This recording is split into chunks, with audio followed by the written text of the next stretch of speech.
ஒரு தன்முயற்சியாக சுய முயற்சியாக இன்றைக்கு நாம் எல்லாம் கூடுகிற வகையில் அது ஒரு ஓலை குடிசையாக இருந்தாலும் ஒரு ஏழை குடிசை போல ஒரு நல்ல ஒரு அலுவலகத்தை அமைப்பதற்காக வேண்டி முயற்சி செய்து இன்றைக்கு இந்த அலுவலகம் திறந்து வைப்பதற்கு காரணமாக இருக்கிற இந்த தொகுதியினுடைய தலைவர் நாசர் உள்ளிட்ட இதற்காக உழைத்திருக்கிற, பொருளாதாரத்தை தந்திருக்கிற, இதற்கு வேண்டி இடத்தை தந்திருக்கிற, உழைப்பை செலுத்தியிருக்கிற ஒவ்வொருவருக்கும் கட்சியினுடைய மாநில தலைவர் என்ற அடிப்படையில் உங்கள் அனைவருடைய நெஞ்சம் தொட்டும் என்னுடைய நெஞ்சார்ந்த நன்றிகளை, வாழ்த்துக்களை இந்த தருணத்தில் நான் தெரிவித்துக் கொள்கிறேன்.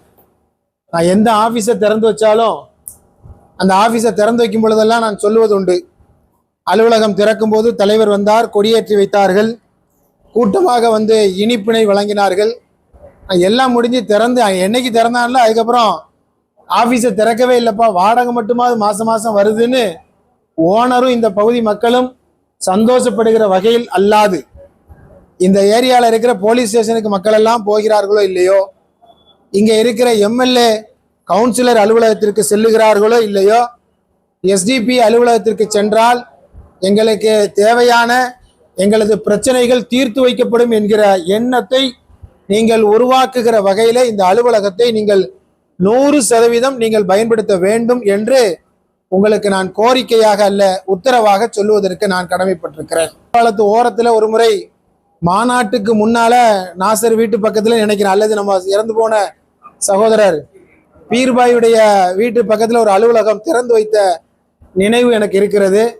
அதற்கு அடுத்தபடியாக நாசர் வந்து அதை விட ஒரு பெரிய அலுவலகத்தை இன்றைக்கு இந்த பகுதியில் திறந்திருக்கிறார். மகிழ்வாக இருக்கிறது.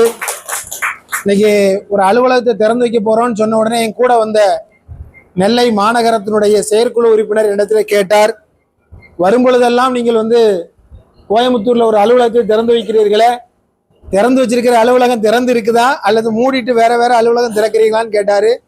அந்த மாதிரி காரியத்தை எங்க கோயம்புத்தூர் மக்கள் செய்ய மாட்டார்கள். அவர்கள் திறப்பதெல்லாம் புது அலுவலகமாக இருக்கும், செல்வதெல்லாம் புதிய ஏரியாவாக இருக்கும், அவர்கள் காட்டுகிற பாதை புதிய பாதையாக இருக்கும், புதிய பயணமாக இருக்கும் என்று சொல்லி காட்டினேன். எனவே இந்த அலுவலகம் திறந்த உடனேயே தேர்தல் வரப்போகிறது. எனவே தேர்தலுக்கென்று ஒரு அலுவலகம் அவசியமாக இருக்கிறது.